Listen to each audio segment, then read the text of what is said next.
టీన్స్‌కి వస్తున్నారన్నప్పటి నుంచి పేరెంట్స్ గమనిస్తే చాలా గాజు బొమ్మలా చూసుకోవాల్సిన అవసరం ఉందేమో అని అనిపిస్తోంది. అండ్ మీరన్నట్టుగానే ఎవరైతే మెచ్యూర్ అవుతూ ఉంటుంటారో కొంతమందికి ఫస్ట్ అయిన తర్వాత 6 మంత్స్, 3 మంత్స్ కనిపించదు మళ్ళీ. అలా అవ్వడానికి రీజన్స్ ఏంటి మ్యామ్? ఇర్రెగ్యులర్ పీరియడ్స్ అవ్వడానికి, పీరియడ్స్ రెగ్యులర్‌గా రాకుండా ఉండడానికి, వస్తే హెవీగా రావడం, రాకుంటే అసలుకే రాకుండా ఉండడం. మళ్ళీ ఈ మధ్య కాలంలో ఎర్లీ మెనార్కీ అండ్ లేట్‌గా కూడా మెనార్కీ వస్తుంది. అంటే 15 ఇయర్స్ అయినా మెచ్యూర్ అవ్వట్ల. అవి కూడా చూస్తున్నాం. అవును. ఇదంతా కూడా ఈ మన యాక్సిస్, మన పిట్యూటరీలో చేంజెస్. పిట్యూటరీ ఓవేరియన్ యాక్సిస్ అంటే పిట్యూటరీకి ఓవరీకి కనెక్షన్ ఉంటుంది హార్మోన్స్ ద్వారా. ఆ హార్మోన్ ఇంబ్యాలెన్స్ అయిపోయి ఈ యాక్సిస్ కరెక్ట్‌గా లేకపోవడం వల్ల ఇలా early menarche, late menopause, early menopause and periods ఇర్రెగ్యులర్గా ఉండడము, పీరియడ్స్ నెల కరెక్ట్ రాకపోవడం, ఇదంతా కూడా డీవియేషన్స్. మొత్తం lifestyle change, sleep disturbances, sleep pattern. Sleep మనకి ఈ హైపోథాలమస్ పిట్యూటరీ బాగా పనిచేయాలి బ్రెయిన్లో అని అంటే మనకి స్లీప్ అంటే మనకి ఒక హార్మోన్ ఉంటుంది మెలటోనిన్ అనేది. అది నిద్రపోయిన 1 అవర్ తర్వాత మనకి యాక్టివేట్ అవుతుంది బ్రెయిన్లో. అది మెలటోనిన్ బాగా యాక్టివేట్ అయినప్పుడు ఓవరీస్ని హెల్తీగా చూసుకుంటుంది మెలటోనిన్. అసలు నిద్ర ఈ లైట్స్ వెలుతురికి, ఫోకస్లకి, సెల్లుల వెలుతుర్లకి, స్క్రీన్ వెలుతుర్లకి నిద్రలనే లేదు. 12 అవుతుంది, 1, 2 అవుతుంది. అప్పట్లో లైట్స్ కూడా ఉండకపోయేది, దీపాలతో ఉండేవాళ్ళు. ఎంత 7, 8 వరకు, 9 వరకు పడుకునేవాళ్ళు.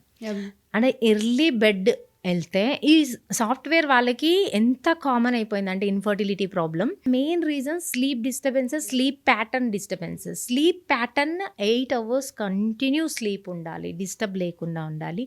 అది ఎర్లీ టు బెడ్, ఎర్లీగా వెళ్ళాలి. అంటే 9 to 10 మధ్యలో. 12 అవుతుంది, 1 అవుతుంది.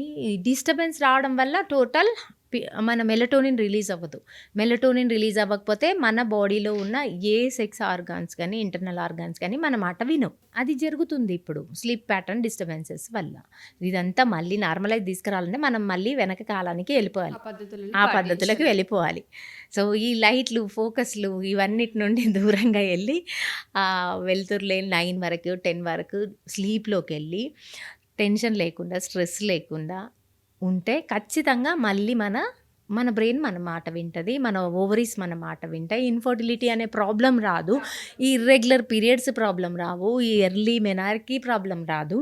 ఇవన్నీ కూడా సెట్ అవ్వాలంటే మనం ఇవన్నీ వెనక్కి తిరిగి ఒకసారి చూసుకొని వాటిని సెట్ చేసుకోవాలి. మనం ప్యాడ్స్ విషయం ఏదైతే ఉంటుందో ఇన్ అవర్స్కి ఒకసారి మార్చాలని చాలామంది చెప్తూ ఉంటుంటారు. ఎప్పటికప్పుడు చాలామంది డాక్టర్స్ కొన్ని వీడియోస్ కూడా నేను చూస్తున్నాను. బట్ కొంతమందికి అయితే అతిగా ఉంటుంది, లేదంటే అసలు ఉండదు, లేదంటే కొంతమందికి యావరేజ్గా ఉంటుంది. అసలు ఎలా హైజీన్ని మనం మెయింటైన్ చేయాల్సిన అవసరం ఉంటుంది ఇఫ్ ఇన్ కేస్ దాన్ని గనక మనం నెగ్లెక్ట్ చేసి? చాలామంది ఆడపిల్లలకు ఉండే ప్రాబ్లం ఏంటంటే ఆఫీస్లకు వెళ్తూ ఉంటుంటాము, చేంజ్ చేయాలంటే కష్టంగా ఉంటుంది, ఇబ్బంది పడుతూ ఉంటుంటారు. సో పర్వాలేదు అన్నట్టు క్యారీ ఫార్వర్డ్ చేస్తుంటారు ఇంకా అలాగే దానివల్ల ఎటువంటి ఇష్యూస్ ఫామ్ అయ్యే అవకాశం ఉంటుంది? ప్యాడ్స్ అయినా ఏదైనా సరే వాళ్ళు యూస్ చేసేది ఏదైనా ఎన్ని అవర్స్కి ఒకసారి చేంజ్ చేయాల్సిన, మ్యాండేటరీగా చేంజ్ చేయాల్సిన అవసరం ఉంది అంటారు? That is important point. ఈ మనకి మెచ్యూర్ ఎందుకంటే ఎర్లీగా వస్తుంది, చిన్న పిల్లలు వాళ్ళకి తెలియదు ఎలా చేంజ్. మనకి ఎడ్యుకేషన్ అనేది చాలా ఇంపార్టెంట్. మీరు అడిగిన పాయింట్ మెచ్యూర్ అయిన ప్రతి అమ్మాయికి తెలియాల్సిన పాయింట్ ఇది. సో మనం ప్యాడ్స్ కానీ నువ్వు ఏదైనా వాడచ్చు, నీకు కంఫర్టబుల్. ప్యాడ్స్ కన్నా కూడా ప్యాడ్స్ ఏంటంటే దాంట్లో ప్లాస్టిక్ వాడతాం, కాటన్ వాడతాం. ఆ ప్లాస్టిక్ మనకి ఎన్విరాన్మెంటల్ డ్యామేజ్ చేసే ఛాన్సెస్ ఉన్నాయి. సో కాటన్ టైప్లో వాడుకుంటే మనకి రీయూజబుల్ ఉంటుంది అండ్ మనము ఓన్లీ సింగిల్ యూజ్ అయినా కూడా ఎన్విరాన్మెంట్ డ్యామేజ్ ఉండదు. So mostly I prefer cotton type pads వాడమని చెప్తాను. తప్పదన్నప్పుడు ఇదైనా పర్వాలేదు, వాళ్ళకి కంఫర్ట్గా ఉంది అనుకుంటే ఈ మన కాటన్తో ఏదైనా వాడుకోవచ్చు. బట్ ఎవ్రీ 4 to 6 అవర్స్కి ఒకసారి ఫ్లోని బట్టి, మరీ హెవీ ఫ్లో ఉన్న రోజు 3 అవర్స్కి ఒకసారి మార్చుకోవాలి. నీకు ప్యాడ్ ఒక్కొక్కసారి 1 అవర్లోనే వెట్ అయిపోతుంది, టోటల్ అవసరం వస్తుంది. సెకండ్ డే, ఫస్ట్ డే కొందరికి హెవీ ఫ్లో ఉంటుంది. ఫ్లోని బట్టి చాలా అలానే పోస్ట్పోన్ చేస్తూ డిలే అవుతే అక్కడ బ్లడ్ అంతా అలా ఉంటే బ్యాక్టీరియా అట్రాక్ట్ అవుతాయి అన్నమాట. మన వెజనల్ ఏరియా దగ్గర ఆల్రెడీ యూరినరీ సిస్టమ్ ఉంటుంది, అంటే urine, motion area and vaginal area ఒకే దగ్గర ఉండే చాలా ఇన్ఫెక్షన్కి వల్నరబుల్ ప్లేస్ అన్నమాట. సో ఆ ప్లేస్ దగ్గర మనము డిలే చేస్తే ఈజీగా బ్యాక్టీరియా అట్రాక్ట్ అయిపోతాయి అక్కడ. అంటే మన ఫేసు, హ్యాండ్సు తీసుకోండి. అక్కడ బ్యాక్టీరియా ఎక్కువ రావడానికి అవకాశాలు ఉండవు. సో, మన యూరినరీ సిస్టమ్ దగ్గర ఈజీగా బ్యాక్టీరియా అట్రాక్ట్ అయ్యే ఛాన్స్ ఉంది. సో, మీరు అలానే బ్లడ్ అక్కడ లీక్ అయిపోయి అలానే ఉంటే యూరినరీ ట్రాక్ట్ నుండి అండ్ మన రెక్టల్ ట్రాక్ట్ నుండి బ్యాక్టీరియా అక్కడ కలెక్ట్ అయిపోతాయి. కలెక్ట్ అయిపోయి దానికి మంచి ఫుడ్ దొరుకుతదనమాట. బ్లడ్ అనేది ఫుడ్ ఏ బ్యాక్టీరియాకైనా కూడా. ఆ ఫుడ్ అది బ్యాక్టీరియా బాగా పెరిగిపోయి మనకు వెజైనాలో ఎంటర్ అయ్యి uterus and fallopian tubes and ovaries and your అబ్డామిన్‌లోకి ఎంటర్ అయ్యే దారి సుగమం అవుతది వాళ్ళకి, బ్యాక్టీరియాలకి. Yes, TB is the one most dangerous and most common in India. ఎంత బాధాకరం అంటే ఆ bacteria, TB bacteria, one of my relative recent తనకి 24 చాలా బాధేస్తది. తన స్టోరీ తలుచుకుంటే ఒక్కొక్కరిది ఒక్కొక్క రకమైన స్టోరీ ఉంటుంది నా ఓపీలో.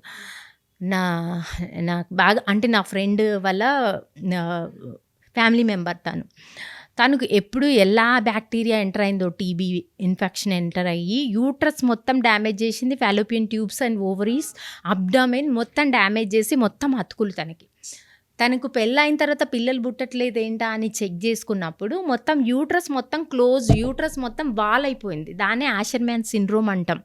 అంత ఘోరంగా డ్యామేజ్ చేస్తుంది టీబీ బ్యాక్టీరియా. అసలు తనకి ఇప్పుడు పిల్లలు పుట్టే ఛాన్సే లేదు. తన యూట్రసే మొత్తం డ్యామేజ్ అయిపోయింది. తన ఫాలోపియన్ ట్యూబ్స్లోకి ఎంటర్ అయ్యి అసలు అది ఎలా ఉందో దేవుడు ఎరుగు, బయట అసలు ఎంట్రీ దారియే లేదు తనకి. సో ఇంపాసిబుల్, అంటే తను అసలు కన్సీవ్ అయ్యే ఛాన్స్ లేదు. తను కావాలంటే సరోగసీకి వెళ్ళడమే. అంత డేంజరస్ అనమాట మన వెజైనల్ సిక్రీషన్స్ వల్ల పైకి వెళ్ళిపోయాయి. చాలా మంది లైట్ తీసుకుంటాము, అంత లైట్ తీసుకుంటాం. అస్సలు ఎప్పుడు కూడా పేరెంట్స్ కూడా పిల్లలకి సజెస్ట్ చేయాలి. అండ్ అండర్వేర్స్ కూడా మారుస్తూ ఉండాలి. ఎవ్రీ 6 monthsకో 1 yearకో మారుస్తూ ఉండాలి అండర్వేర్స్. అండ్ కింద ఎక్కడ పడితే అక్కడ కూర్చొనివ్వద్దు పిల్లల్ని. అసలు టీబీ ఇన్ఫెక్షన్ ఎంటర్ అయ్యేది మనకి కింద నీట్గా లేని ప్లేస్లో. ఎవరో టీబీ పర్సన్ స్పిట్ చేశారనుకోండి కింద, అక్కడ తెలియకుండా చిన్నపిల్లలు కూర్చుంటే ఆ ఇన్ఫెక్షన్ వెజైనా ద్వారా యూట్రస్కి వెళ్ళిపోతుంది. ఆ ఇన్ఫెక్షన్ ఫర్టిలిటీ టైంలో మనకి బయటపడుతుంది. సో తనకి ఎప్పుడు ఎలా జరిగింది అనేది మనకు తెలియదు.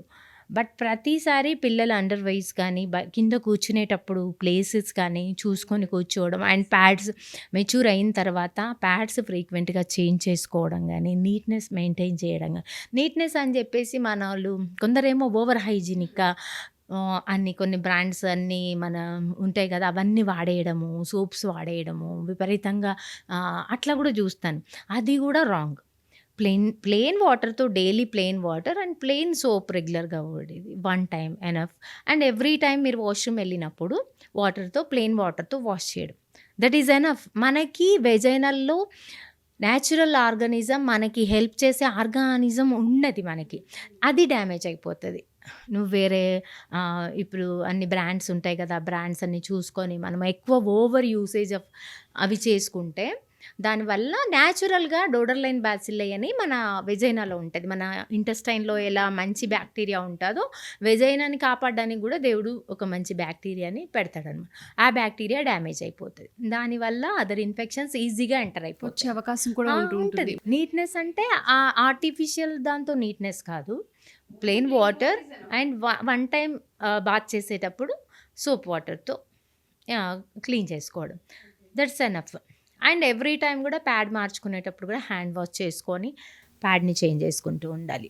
ఎవ్రీ 6 hours మోడరేట్ ఫ్లో ఉంటే, హెవీ ఫ్లో ఉంటే 2 to 3 hours అయినా పర్లేదు, ఫ్లోని చూసుకొని. చాలా మంచి ఎడ్యుకేషన్ మ్యామ్. చాలా మందికి తెలియదు యాక్చువల్గా, చాలా లైట్ తీసుకుంటూ ఉంటారు. ఎందుకంటే కొన్ని అన్కంఫర్ట్స్ వల్ల కొంతమంది చాలా డిలే చేస్తూ ఉంటుంటారు. లైఫ్ స్పాయిల్ అయిపోతుంది. ఇప్పుడు పిల్లలు పుట్టట్లే అంటే వాళ్ళు డైవర్స్ దగ్గరికి వెళ్ళిపోవడం, ఫ్యామిలీస్ సపరేట్ అయిపోవడము, దానివల్ల సొసైటీ అంతా మనకి వెనక్కి వెళ్ళిపోతుంది, డెవలప్మెంట్ జరగదు.